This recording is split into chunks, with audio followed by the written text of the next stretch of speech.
Bienvenidos a su programa Contacto UCB, tu momento, tu espacio, realizado por la Universidad César Vallejo, Campus San Juan del Lurigancho. Muy buenas tardes, yo soy Andrea Jaulis de Bro y bienvenidos a su programa Contacto UCB, tu momento, tu espacio, donde hablaremos de todo tipo de información de nuestra casa de estudios, la Universidad César Vallejo, Campus San Juan del Lurigancho. A continuación, los titulares. Veremos los mejores destinos para poder visitar en estas fiestas navideñas. Además, amenaza global, ransomware y problemas de seguridad cibernética en universidades. Veremos también el Día Internacional de los Derechos Humanos. Además, tendremos una nota del rol de prensa en la era digital. Nos vamos a un corte comercial, pero regresamos con más información. Es hora de salir adelante desde cualquier lugar. Estudia en una de las carreras profesionales del pregrado virtual de la Universidad César Vallejo, con horarios flexibles, un acompañamiento personalizado y la oportunidad de estudiar en la única universidad con un sistema de titulación inmediata. UCB Virtual de la Universidad César Vallejo. Examen de admisión 15 de diciembre. Tu carrera necesita avanzar al siguiente nivel. Estudia en el posgrado virtual de la Universidad César Vallejo y marca la diferencia desde donde estés. Potencia tu perfil estudiando con horarios flexibles, un acompañamiento personalizado y la oportunidad de estudiar en la única universidad con un sistema de graduación inmediata. UCB Virtual, examen de admisión 15 de diciembre. Muchas gracias por la espera. Estamos nuevamente en Contacto UCB, tu momento, tu espacio, y ahora nos encontramos con la magíster Milenka Cáceres, quien nos va a hablar acerca de los mejores lugares turísticos que podemos encontrar en estas fiestas navideñas. Ella es la coordinadora de la Escuela Profesional de Administración en Hotelería y Turismo. Muy buenas tardes, docente. Buenas tardes, Andrea. Muchas gracias por la invitación. Muchas gracias a usted por estar en este espacio de Contacto UCB. Y bueno, vamos a comenzar diciendo pues que ya obviamente estamos fin de año, las personas ya recibieron o están por recibir su gratis, sus vacaciones. ¿Cuáles podrían ser los lugares más estratégicos o los mejores lugares para poder visitar en estas fiestas navideñas? Bueno, nuestro país tiene múltiples climas, múltiples regiones que nos ofrecen muchas alternativas para poder conocer, viajar y aprovechar nuestras vacaciones, como bien dices, Andrea. Es un clásico siempre viajar a Cusco, ¿no? Ahora, Cusco, bueno, cuenta con mucha diversidad de sitios arqueológicos, diversión, deportes de aventura y pues mucha gente aprovechando Navidad a veces permanece hasta Año Nuevo y aprovecha pues que hay una llegada mucho más grande de turistas y para conocer gente, ¿no? Pero también tenemos otros destinos también que son muy, a los que la gente mucho viaja, como las playas del norte, ¿no? En el caso de Máncora, en el caso de Punta Sal, ¿no? Son clásicos. Pero también hay gente que le puede gustar de repente más la selva, más estar en contacto con la naturaleza. Y por eso tenemos pues San Martín o también Loreto. También tenemos regiones como Madre de Dios, que cuentan con lugares turísticos más que nos muestran la biodiversidad con la que contamos. Entonces, dependerá también mucho del aspecto de qué le interesa, cuáles son los intereses de esta persona que quiere viajar. Si le gusta naturaleza, tenemos la selva, o la naturaleza también de la zona de la costa norte, o de la sierra, también como Cajamarca. Hay muchas alternativas y, vuelvo a reiterar, dependerá mucho de lo que busque, ¿no? Nuestro país cuenta con todas las regiones y también con diferentes climas que pueden ser interesantes también para poder conocerlo. También ajustando por ahí el presupuesto, ¿no? Porque todos los lugares manejan un tipo de presupuesto distinto entre sí, ¿no? También el tipo de clima, porque por ejemplo acá en Lima estamos ya entrando al calorcito, sin embargo en la sierra ya está un poquito más frío, ¿no? Es dependiendo qué le pueda gustar al público que nos esté escuchando en estos momentos. Pero alguna de las precauciones que como turistas deberíamos saber y sí o sí tener en cuenta para nuestros viajes, ¿cuál sería? Bueno, en primer lugar, lo que mencionas, ¿no? Es el presupuesto, el tiempo y el presupuesto. En función al tiempo y el presupuesto, de repente se pueden ver propuestas más interesantes, propuestas un poco más distantes de Lima mismo, o también de repente tener opciones o alternativas de viajar fuera del país, ¿no? Eso es una alternativa. También otra recomendación, ¿no? Cuando soliciten estos paquetes a las agencias, porque es lo que normalmente hacen las personas, evaluar varias propuestas, ¿no? No solamente quedarse con la primera propuesta del primer contacto la primera agencia que les brinda, sino comparar, porque a veces son los mismos paquetes con las mismas características, pero a precios distintos, porque ya dependerá de la comisión que deseen ganar. Asimismo, también, de repente, consultar a personas que hayan viajado a ese destino. Esa es una buena recomendación porque nos dan referencia de repente qué lugares visitar que no están en los paquetes y que pueden ayudarnos a conocer un poquito más el destino. También otra recomendación, el tema de la seguridad, ¿no? En temporada alta, que es en fiestas, donde mucha gente viaja, pues no se prevé el tema de la seguridad. Igual que nosotros viajamos, mucha gente viaja y pues hay aglomeraciones en el transporte, en el aeropuerto y hay muchas personas pues que aprovechan de estas oportunidades para poder extraer o hurtar objetos, entonces hay que tener mucho cuidado con ello y prever las reservas en los hoteles, eso es importante. Claro, ahora con el tema de las reservas vamos a estar bastante complicados, pues porque las personas van a salir mucho más de viaje, etcétera. Y hablando netamente ya pues de hoteles, etcétera, yo quería saber si los estudiantes de la Universidad César Vallejo, los que están estudiando en la carrera de Administración en Turismo y Hotelería, cuentan con certificados para poder ir trabajando ya o realizar sus prácticas desde antes de salir de la universidad en estos hoteles, ¿no? Sí, efectivamente, nosotros desde el sexto ciclo, entre sexto y octavo, se emiten certificados o certificaciones intermedias, ¿no? Que son certificados que al cumplir con las competencias del curso y aprobarlo, se emiten, ¿no? Y esto ya les permite adjuntarlo al CV para empezar a trabajar. Te comento también que los chicos, antes de esas certificaciones, nosotros tenemos la jefe de prácticas y los contactos que tenemos les buscamos para que en vacaciones, por ejemplo, aprovechen en trabajar o realizar prácticas que no se convalidan con noveno y décimo porque son otro tipo de prácticas, pero que ya los acercan a la carrera, tanto a la hotelería, al turismo, ¿no? Y algunos alumnos ya van buscando desde ahora ya lo que pueden hacer en verano, ¿no? Prácticas o trabajo. Entonces ellos tienen la oportunidad de entrar al campo antes de llegar a sexto ciclo y tener las certificaciones intermedias. Claro, porque es importante entrar ya al mundo laboral o conocer un poquito más de qué es lo que trata esta tan bonita carrera que es Administración en Hotelería y Turismo. Y bueno, y qué mejor que hacerlo en temporada alta, donde van a poder tener un poquito más de trabajo y van a solicitar los hoteles o los lugares turísticos de la presencia de más personas que estudien carreras afines, ¿no? Y bueno, ¿qué recomendaciones podría darle a las personas que están pensando en inscribirse a esta carrera de pronto o que todavía no toman la decisión de qué carrera escoger? Bueno, yo recomendaría estudiar esta carrera por las ventajas que tiene, ¿no? Nosotros estamos en un crecimiento sostenido en turismo, ¿no? Después de la pandemia. El tema de inversión en hotelería y en turismo, hay un capital que se está inyectando para mejorar las condiciones de la infraestructura, de la accesibilidad, en fin, con el fin de poder desarrollar una actividad turística pues sostenida y más adecuada para el turista, ¿no? Se está implementando planes de desarrollo turístico, es más, te comento también que muchos distritos como San Juan del Lurigancho, también el RIMAC nos ha invitado a participar del comité de poder desarrollar este plan de desarrollo turístico con el fin de pues potenciar los distritos, porque ese es a donde apuntan muchos municipios, ¿no?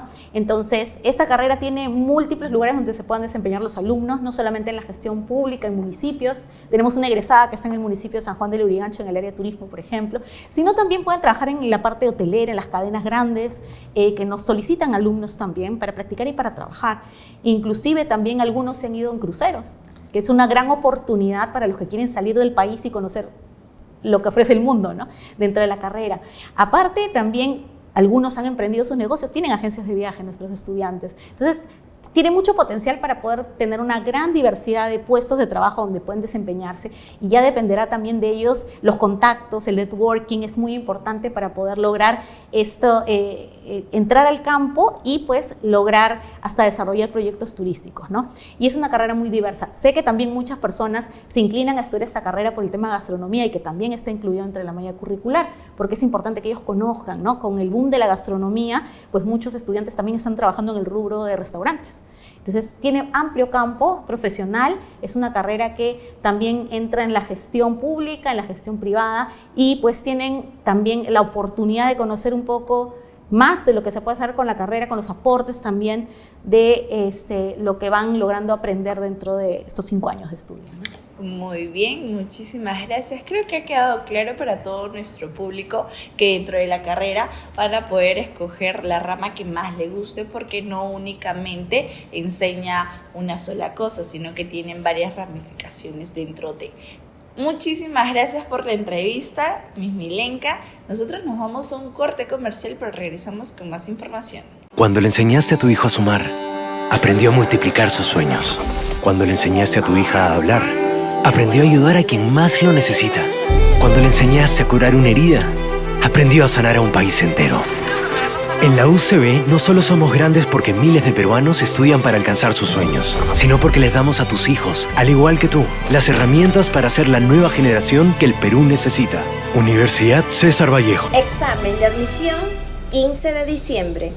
Tu carrera necesita avanzar al siguiente nivel. Estudia en el posgrado virtual de la Universidad César Vallejo y marca la diferencia desde donde estés. Potencia tu perfil estudiando con horarios flexibles, un acompañamiento personalizado y la oportunidad de estudiar en la única universidad con un sistema de graduación inmediata. UCB Virtual, examen de admisión 15 de diciembre. Muchas gracias por la espera. Estamos nuevamente en Contacto UCB, tu momento, tu espacio, y ahora nos encontramos con el magíster Diego Vilches, quien también es docente de la carrera de ciberseguridad de la Universidad César Vallejo, Campus San Juan del Lurigancho. Muy buenas tardes, magíster. Buenas tardes, Andrea. Gracias por la invitación. Hoy vamos a hablar un poquito acerca de cómo evoluciona el ransomware en los últimos años y qué es lo que ha hecho más peligroso para las pequeñas y también para las medianas empresas hoy en día. Sí, bien. Bueno, nuevamente buenas tardes y gracias por la invitación. Hoy en día vemos justamente estas noticias siendo tendencia, ¿no? Y siempre vemos el lado de cómo o qué realizar ante estas amenazas, ¿no? Vamos a comenzar indicando qué es y qué significa la palabra ransomware, ¿no? Ransomware es un software malicioso que justamente se encarga de realizar modificaciones, daños o el mismo bloqueo de acceso de información de los datos de una persona o una organización. Entonces, teniendo en cuenta ello, también podemos mencionar qué significa la palabra ransomware, ¿no? Ransomware proviene de dos términos en inglés, ¿no? Que es ransom, que significa rescate, y ware, que es la abreviatura de software. Entonces, concluyendo, ¿no?, en esta palabra el significado, estaríamos mencionando el término de ransomware como rescate de software, ¿no? Y esto es justamente lo que hoy en día se vive. Hemos sido testigos de las noticias que algunas entidades muy conocidas sufrieron estos ataques, ¿no? En relación a tu primera pregunta, ¿cómo ha ido evolucionando, ¿no? Relacionándolo también a las pymes, pequeñas y medianas empresas. Bien, ransomware ha ido evolucionando vertiginosamente, ¿sí? En aspectos de cómo realizar los ataques a estas grandes instituciones, ¿no? Vemos que son instituciones financieras, ¿no? También el sector educativo, ¿no?, que es muy importante. ¿Por qué? Porque se enfocan justamente en el robo de la información. ¿Y qué es lo que hace este software malicioso? Es bloquear el acceso, ¿no?, de esta información, ¿no?, para que puedas justamente estas personas con estas habilidades, para que puedan pedir un rescate a cambio de brindarle información, ¿no? Ello se vive hoy en día. No somos ajenos, lo vemos en las redes, en noticias, y es un punto muy latente que debemos de mejorar, tanto en las organizaciones como en las personas. Claro. Y con respecto a estas empresas que usted me estaba mencionando, pues que son por lo general pequeñas o medianas empresas, ¿cuáles podrían ser las estrategias de ciberseguridad que ellos podrían implementar para evitar este tipo de ataques? Bien, sí, buen punto es justamente mencionar qué estrategias podríamos adoptar como pequeñas y medianas empresas, ¿no? Estas empresas tendrían que adoptar estrategias como las que podemos mencionar en un momento, es justamente de tener a buen recaudo la información, ¿no? En el punto de hecho de que reaccionar antes de que es esta actividad maliciosa, que lo que requiere es robar la información, ¿no? Actuar antes de, ¿no? Prevenir ello, ¿no? Monitorear, ¿no? Y reaccionar, ¿no? Estas estrategias se basan en, por ejemplo, ¿no? Dar aviso a las autoridades competentes de la organización para que puedan tomar acción rápida, ¿no? También avisar a personal calificado en ciberseguridad para que pueda determinar qué acción tomar en el momento, ¿no? Y asimismo también realizar un plan de acción para que podamos más adelante, ¿no? Prevenir estos ataques. Como pequeñas y medianas empresas entendemos que son el foco, ¿no? El foco de estas personas con estas habilidades que buscan justamente estas empresas que tienen pocos recursos para que puedan proteger sus activos. Si bien tenemos en cuenta los activos más importantes en una organización, es la información, ¿no? Claro, sí. ¿Y usted considera que este tipo de ataques a nivel global se está expandiendo más? ¿Por qué es tan peligroso? Claro, la pregunta es muy importante. Hoy en día sí se está creciendo significativamente esto de los ciberdelincuentes, ¿no? El punto está que hace un tiempo, o antes, ¿no? Hablemos de este software malicioso, ransomware, se enfocaba en justamente en dañar un sistema determinado.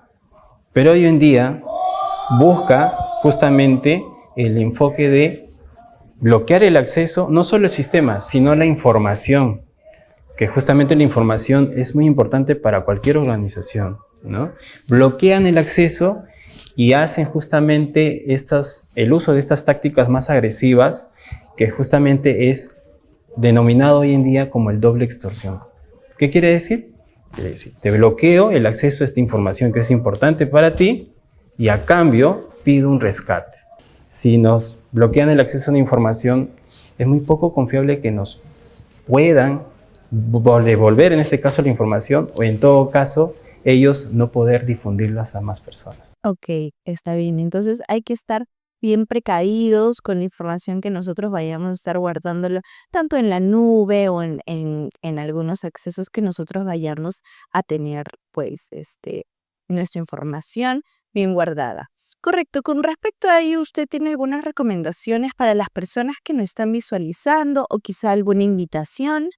Sí, gracias, Andrea. Es importante brindar justamente esta información, y recomendaciones podría brindarlas como para direccionado a las pequeñas y medianas empresas y también en personal, ¿no? Primero con las pymes, ¿no? El punto es que deben de cumplirse estratégicamente estas recomendaciones, ¿no? Realizar justamente el respaldo de su información, ¿no? Como organización, realizar siempre un respaldo de información en un equipo fuera de la red que justamente se trabaja el día a día, ¿no? También está el hecho de actualizar los sistemas que se utilizan en una empresa. Es muy importante porque por ese medio ya identificamos alguna vulnerabilidad para que pueda justamente ser, ¿no? O bloquear este acceso de este archivo malicioso, ¿no? Lo otro es capacitar a los empleados, porque sabemos que por medio de los empleados es donde tenemos el acceso, ¿no? O tienen estas personas con estas habilidades el acceso para bloquear o acceder a alguna información, ¿no? Lo otro también es realizar estas planificaciones, ¿no? Estrategias, invertir más en este tipo de tecnologías, en personal calificado, ¿no? Y en lo personal, se sugiere que mantengamos bien protegidos nuestras cuentas, ya sea redes sociales, aplicativos de pago, ¿no? De entidades bancarias, cambiar las claves periódicamente, tener una contraseña segura, ¿no? No utilizar datos personales, porque ello es fácil de poder justamente que una u otra persona accediendo a una red social podamos tal vez adivinar alguna información de una persona, ¿no? También es importante tener en cuenta que como personas nosotros debemos tener cuidado en cómo qué divulgamos en las redes sociales. ¿Sí? Las redes sociales es un foco muy latente para estas personas que quieren acceder a información para poder llevar a cabo estos actos delictivos. Perfecto. Muchísimas gracias. Si te interesa más acerca de esta carrera, ya saben que las puertas de la Universidad César Vallejo Campus San Juan del Lurigancho están abiertas para que ustedes puedan inscribirse y saber más acerca de esta bonita carrera que es de ciberseguridad y que hoy en día está en su auge. Nosotros nos vamos a un corte comercial y regresamos con más información. Es hora de salir adelante desde cualquier lugar. Estudia en una de las carreras profesionales del pregrado virtual de la Universidad César Vallejo, con horarios flexibles, un acompañamiento personalizado y la oportunidad de estudiar en la única universidad con un sistema de titulación inmediata. UCB Virtual de la Universidad César Vallejo. Examen de admisión 15 de diciembre. Muchas gracias por la espera. Estamos nuevamente en Contacto UCB, tu momento, tu espacio. Y ahora nos encontramos con la ingeniera Alicia Gutiérrez, quien nos va a hablar un poquito más acerca del robo de datos que sufrió la UTP y la UPC en esos últimos días. Ella también es profesora de Ingeniería de Sistemas y también Ciberseguridad en la Universidad César Vallejo, Campus San Juan del Lurigancho. Muy buenas tardes. Buenas tardes, Andrea. Gracias por la invitación. Muchas gracias a usted por estar en nuestro espacio para compartir más información con todo nuestro público. Bueno, vamos a partir por ¿qué fue lo que pasó con estas dos entidades? ¿Qué hizo tan vulnerable estas dos entidades para que pudieran ser vulnerables, ¿no? O para que pudieran robar la información que ellos tenían. Ok. Definitivamente el día de hoy estamos viviendo la aglomeración de muchos datos, ¿sí? Millones de dispositivos ahora se conectan a través de las redes, el cual generan cantidades grandes de datos como el Big Data, ¿no? Sin embargo, eso hace un atractivo muy importante a los ciberdelincuentes, ¿no? En esta oportunidad, ¿no? El ataque netamente de la UPC como de la UTP, estas dos universidades dentro de nuestro país, ¿no?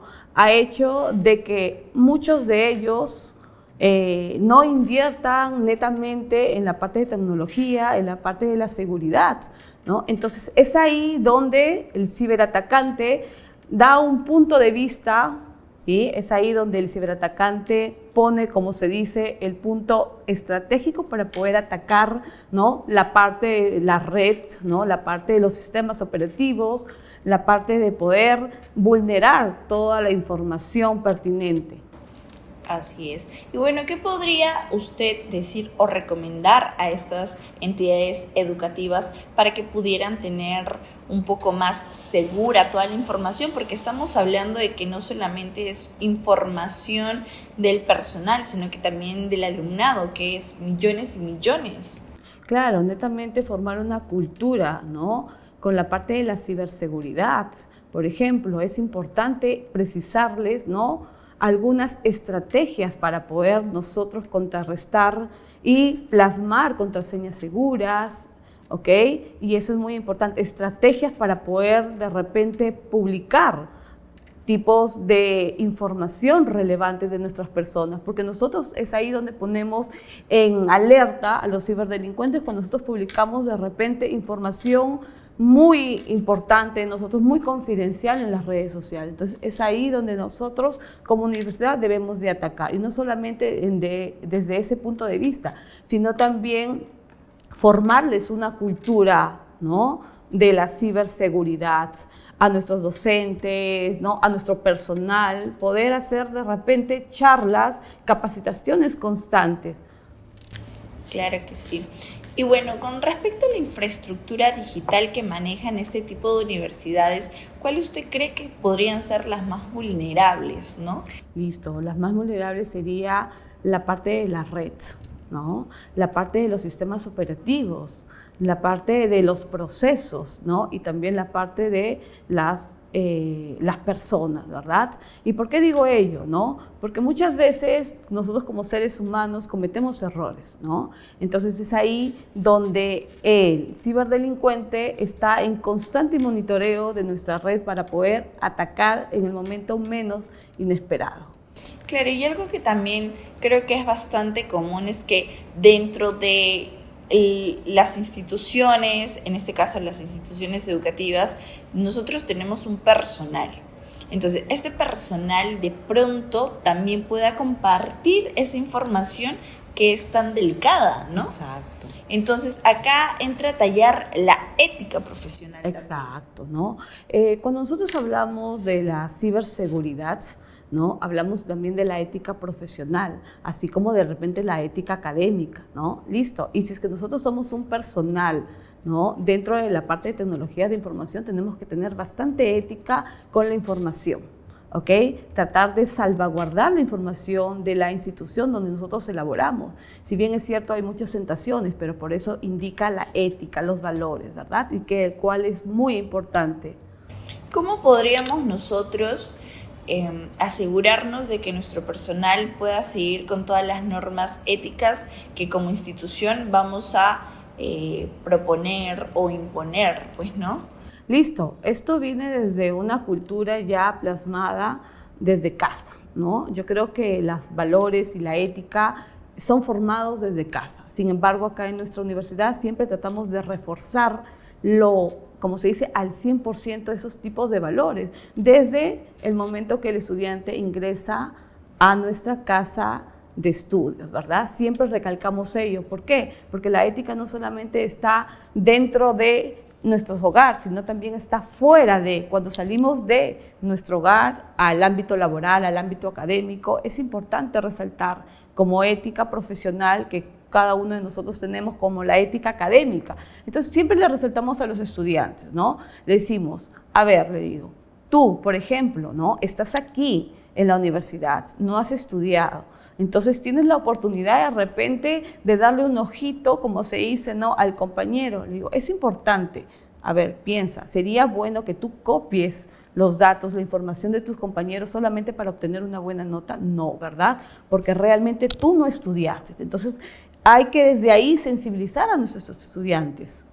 Claro, desde que están formándose como futuros profesionales dentro de este ámbito o dentro de la carrera, hay que darle ese refuerzo a los estudiantes para que ellos puedan tener en un futuro un trabajo con muchísima ética y que a las finales nos beneficie a todos, porque en realidad este tipo de ataques nos vulnera a todos como personas, ¿no? Nos quitan nuestra información, inclusive pueden nuestras contraseñas, nuestra información personal, inclusive los bancos, las apps que nosotros tenemos en nuestros celulares pueden ser vulneradas, o sea, ahorros de toda nuestra vida pueden irse en tan solo unos minutos. Es cierto, por eso es importante que las grandes empresas, medianas o a veces pequeñas, inviertan bastante en la parte de tecnología. Cuando hablamos en la parte de tecnología, hablamos de la parte de hardware, que es la parte física, y hablamos en la parte de software, que serían los programas, ¿no? Entonces, para ello tenemos que tener una conciencia que estamos nosotros recopilando datos importantes, muy sensibles, ¿no? De toda nuestra comunidad. Entonces es importante, nuevamente recalco, ¿no? En implementar medidas de seguridad, implementar tecnología, ¿listo? Y para ello, en la parte de, a nivel de software, ¿no? Tenemos también, por ejemplo, los antivirus, ¿no? El que hace que detecte y elimine cualquier, de repente, intruso malicioso que pueda causar daños en la información, ¿no? Tenemos también, de repente, el firewall, ¿no? Que son los contrafuegos, ¿no? El cual va a prohibir que de repente salga información de nuestra institución o ingrese información externa, ¿no? Entonces, es importante ello, ¿no? Ok, muchísimas gracias por esta retroalimentación, esta información que es valiosa para todas las personas que nos están visualizando. Y como últimas palabras, ¿usted quisiera dar una invitación de pronto o algunas recomendaciones que usted tuviera para las personas que nos están visualizando? Claro, definitivamente recomendarles a todos, ¿no? Que siempre es importante validar, ¿no? Contraseñas seguras, estar siempre en contacto con personas de repente capacitadas en ello. Busquemos de repente ayuda con expertos antes de divulgar cualquier información importante de nosotros, ¿no? Eso es muy importante. Y así, Andreita, quería recalcar, ¿no? Que justamente revisando una revista, Verizon, que es una revista de Estados Unidos, ¿ok? Indica que el año pasado han habido 17.800 ataques, ¿no? De los cuales 15.300, ¿ok? Son netamente filtrados de información relevante, ¿no? De información importante, delicada. Es más, este hacker, ¿no? Que han precisado que es el ECASI 20, ¿no? Indica que no solamente está involucrado en estos 2 ciberataques, sino también en la parte de Interbank, ¿no? Interbank, el banco Interbank, también estaba precisando de que hubo también este robo de más de 1 millón de datos de la empresa Topitop, ¿no? En cuanto a sus clientes. Estamos hablando también de la RENIET, ¿no? Y también de la PNP, ¿no? La Policía Nacional del Perú. Entonces, eso es muy importante. Recalcar que las instituciones educativas deben de apuntar, ¿okay?, a la implementación de la infraestructura en cuanto a tecnología y en cuanto a la parte de la seguridad, que eso es muy importante, y es que de repente en un momento, ¿no?, nosotros como institución educativa de repente creemos que no nos va a llegar el momento, ¿no?, de los ciberdelincuentes pues puedan atacarnos. Entonces ese es el punto objetivo de ellos, ¿no?, porque hay bastante información, bastantes datos vulnerables, como de repente nombres, ¿no?, teléfonos, correos, estados financieros. Entonces eso es muy importante, Andreita, y definitivamente invitarlos a todos aquellos que quieran estudiar en nuestra Universidad César Vallejo la carrera de ciberseguridad, ¿no?, que es muy demandada, ¿ok? Eso es muy importante recalcar, ¿no? Ya lo precisé que millones de datos tenemos ahora generados por millones de dispositivos en nuestra red. Entonces, para ello hay un campo bien extenso para todos los ingenieros de la ciberseguridad. Listo, Andreita. Perfecto, muchísimas gracias. Nosotros nos vamos a un corte comercial, pero regresamos con más información. Cuando le enseñaste a tu hijo a sumar, aprendió a multiplicar sus sueños. Cuando le enseñaste a tu hija a hablar, aprendió a ayudar a quien más lo necesita. Cuando le enseñaste a curar una herida, aprendió a sanar a un país entero. En la UCB no solo somos grandes porque miles de peruanos estudian para alcanzar sus sueños, sino porque les damos a tus hijos, al igual que tú, las herramientas para ser la nueva generación que el Perú necesita. Universidad César Vallejo. Examen de admisión 15 de diciembre. Tu carrera necesita avanzar al siguiente nivel. Estudia en el posgrado virtual de la Universidad César Vallejo y marca la diferencia desde donde estés. Potencia tu perfil estudiando con horarios flexibles, un acompañamiento personalizado y la oportunidad de estudiar en la única universidad con un sistema de graduación inmediata. UCB Virtual, examen de admisión 15 de diciembre.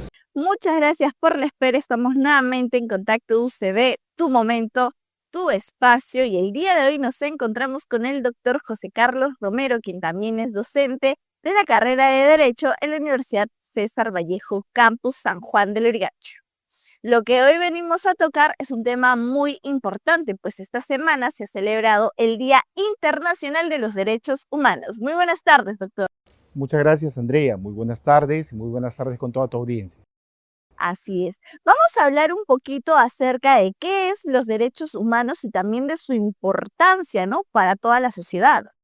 Efectivamente, Andrea, como tú bien has indicado, estamos en una semana importante, ya que el día 10 de diciembre se ha celebrado de manera, como en todos los años, de manera anual, se celebra los derechos humanos. Muy importante este momento de reflexión que podemos nosotros hacer, y qué mejor en este programa para que todos nos podamos entender un poco la definición del concepto de derechos humanos, su importancia y qué implicancia tiene también el Estado como tal para el ejercicio y la garantía de nuestros derechos humanos.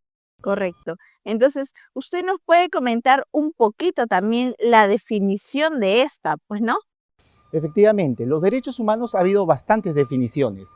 La definición legal, que es la que vengo a realizar o a proponer en este espacio, obviamente merece una atención a un conjunto de libertades intrínsecas que tienen todas las personas humanas. Por el propio ser de ser personas humanas, tienen estos derechos intrínsecos a las libertades, a estos principios generales que pueden aplicarse de manera importante en la garantía de nuestros derechos humanos propiamente, como son los derechos de las libertades, como es el derecho a la vida, a la educación, a la salud.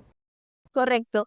Y en base a nuestro país, hablando pues no de Perú, ¿cuáles podrían ser los principales desafíos que nosotros pasamos para poder defender los derechos humanos? Hoy en día tenemos que entender que los derechos humanos han ido cambiando. Si bien es cierto, se establece una clasificación de primera, segunda y tercera y cuarta categoría, pero podemos nosotros indicar que hoy en día los derechos humanos tienen la universalidad y son intrínsecos propiamente en el conjunto de derechos y libertades que nosotros tenemos.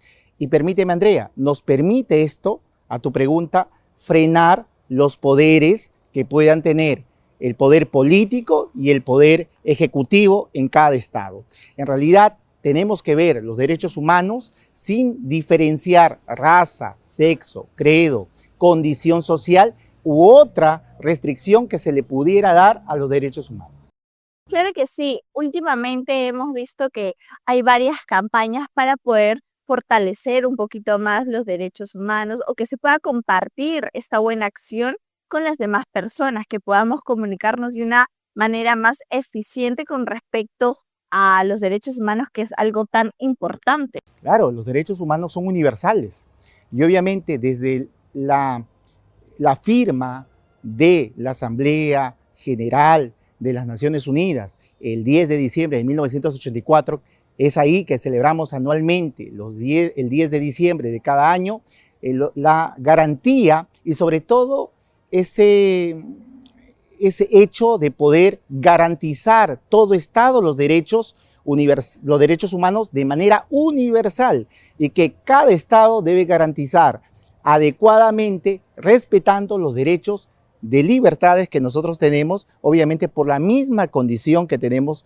como seres humanos, ¿no? Correcto. ¿Y cómo podríamos nosotros equilibrar los derechos humanos con quizá otros intereses del país, pues, ¿no? Hoy en día ya no podemos hablar de derechos humanos un poco aislados de primera, segunda generación. Lo ideal es que de manera universal entendemos que no podemos hablar de derecho a libertad, de derecho a la educación y a la salud, si no hablamos también del derecho al sufragio, si no hablamos del derecho de alimentos, si no hablamos también el derecho a poder tener una vivienda. Es decir, todo es congruente con los intereses de nosotros en el desenvolvimiento y desarrollo personal en una vida en sociedad.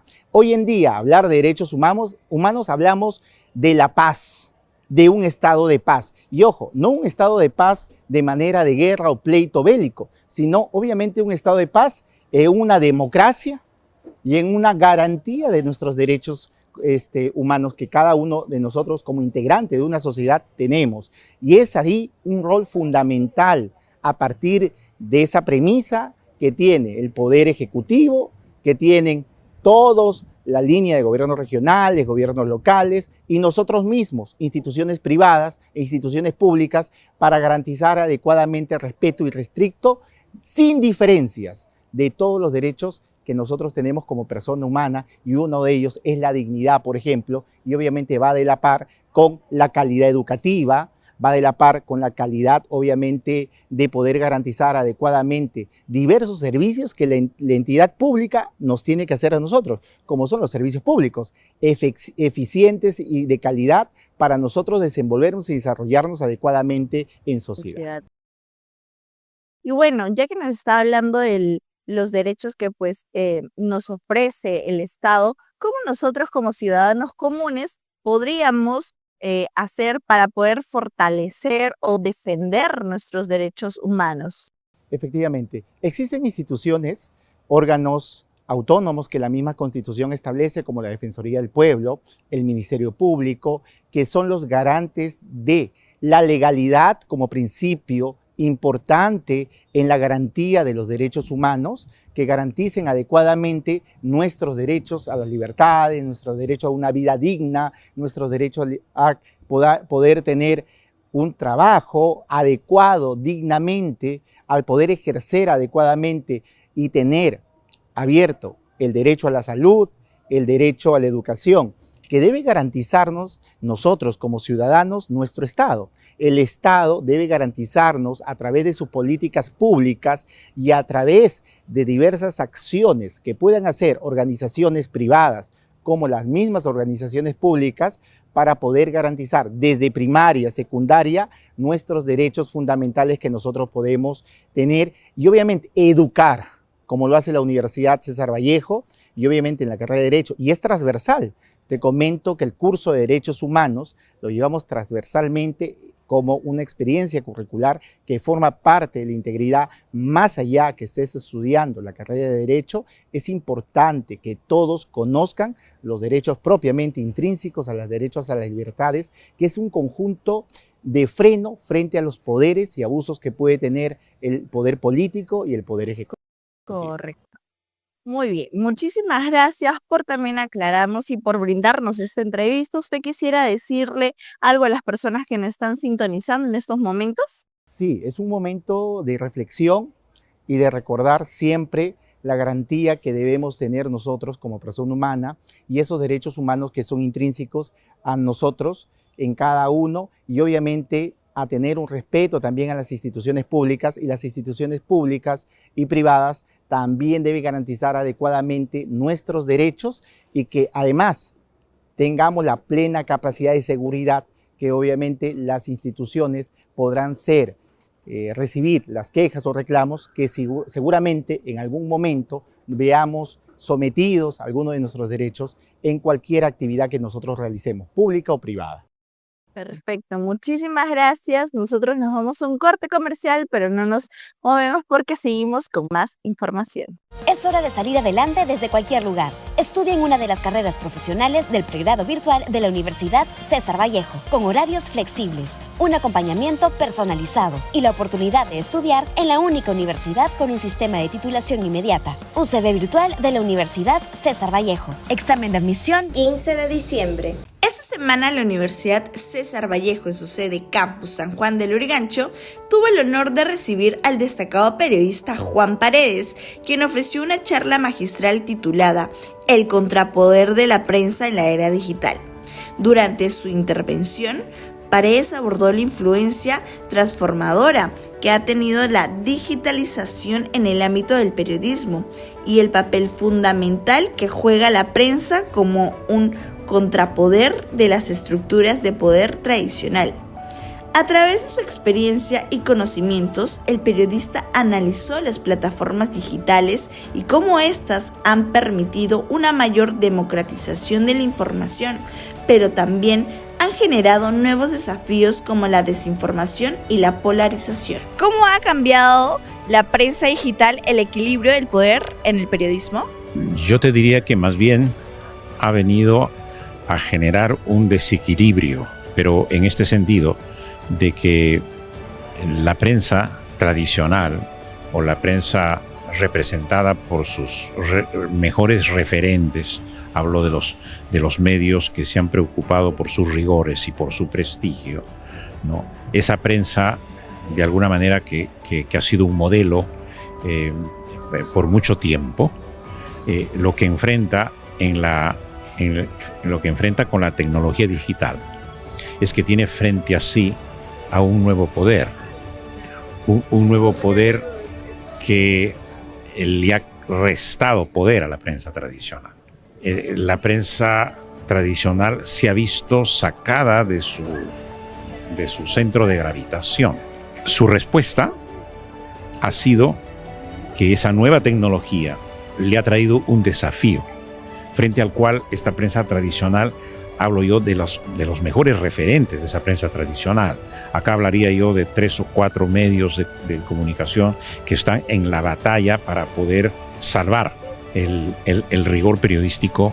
Esta nueva tecnología representa un desafío, te decía, un desafío, en el sentido de que el periodismo tiene que seguir respetando, fortaleciendo y preservando los valores que lo hicieron grande, porque ese periodismo que defendió la democracia, que defendió las libertades y que hizo que la gente, la mayor parte de gente, conociera la verdad de los hechos, la realidad fuera la realidad tal cual es, con todas sus equivocaciones y con todas sus limitaciones, ese periodismo tiene que seguir haciendo potenciando esos valores tradicionales para enfrentar lo que trae la revolución digital. Lo que trae la revolución digital es desinformación y sobreinformación. Y dentro de ese paquete grande, inmenso, vienen lo que son las noticias falsas, lo que llamamos las fake news, pero las fake news que traen un contenido prefabricado intencionalmente con el propósito de dañar los valores precisamente democráticos y de las libertades. ¿Cuáles han sido las inquietudes que ellos han tenido con respecto al tema que usted ha estado impartiendo el día de hoy? Bueno, el tema era el contrapoder de la prensa en la era digital. Lo que significa ese titular está en la segunda parte del titular, que dice claves para entender el registro, el desafío del registro de actualidad de la historia como derecho fundamental del ser humano. Entonces, ¿yo qué les decía hoy en la conferencia, para resumírtelo en pocas palabras, ¿no? De que el periodismo es un poder, pero no es el poder como el poder político, como el poder económico, el poder religioso, que puede imponer a alguien algo. El periodismo no impone nada, pero sí el periodismo representa un derecho a fiscalizar y a controlar a todos esos poderes. Por eso lo llamo yo contrapoder, ¿no? Como denominación más legítima. No es un poder, pero es un contrapoder. ¿Ya? Contrapoder frente al poder político, contrapoder frente al poder económico, contrapoder frente al poder militar, ¿no? Sobre todo nosotros que somos susceptibles de los golpes de Estado y de las intervenciones militares, y contrapoder también frente a los fenómenos de los gigantes del Internet, que también son poderes grandes. Pero una cosa más, somos un contrapoder de nosotros mismos, porque tenemos que autofiscalizarnos, autocontrolarnos. Nosotros vigilamos el poder, pero también tenemos que aceptar ser vigilados. El evento fue una excelente oportunidad para que los estudiantes y académicos de la universidad reflexionaran sobre el papel crucial que desempeña la prensa en la actualidad. Paredes destacó cómo los medios tradicionales, a pesar de la evolución digital, siguen siendo fundamentales en la lucha por la verdad y la justicia social. En su charla también hizo hincapié en la responsabilidad que tienen los periodistas y las plataformas digitales para mantener un equilibrio entre la libertad de expresión y el compromiso con la ética informativa. La conferencia resultó un espacio de reflexión sobre los retos y oportunidades que la era digital presenta para los profesionales de la comunicación. Muchísimas gracias por sintonizarnos el día de hoy. Ya saben que si ustedes tienen algunos temas que quisieran que tocáramos dentro del programa, lo pueden dejar aquí abajo en los comentarios. Conmigo, hasta la próxima semana. Recuerda sintonizarnos todos los viernes por Facebook Live y también por tus emisoras de radio favoritas.